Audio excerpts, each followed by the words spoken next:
पन्हाळा तालुक्यातील जाखले गावात सचिन हुजरे यांच्या घरात झालेल्या सोन्या चांदीच्या दागिन्यांच्या चोरीचा छडा स्थानिक गुन्हे शाखेने लावला असून बोरपाडळे येथील अक्षय पवार या तरुणास अटक करण्यात आली आहे। पोलिसांनी त्याच्याकडून 14 तोळे वजनाचे अंदाजे 14 लाख रुपये किमतीचे दागिने जप्त केले आहेत। 4 जुलै रोजी हुजरे यांच्या घरात चोरी झाली होती।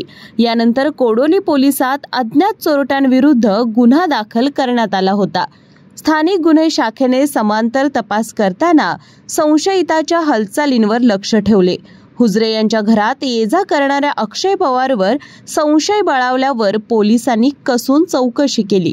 त्यानुसार स्थानिक गुन्हे शाखेचा पोलिसांनी गुजरे यांच्या घरी दागिने चोरी करणारे अक्षय पवार याला अटक केली आहे। पोलिसांनी त्याच्याकडून 14 लाख रुपये किमतीचे 14 तोळे वजनाचे सोन्याचे दागिने जप्त केलेत।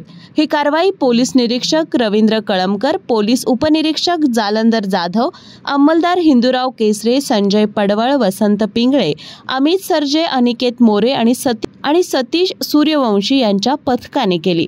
जनप्रवास लाईव्ह, कोल्हापूर।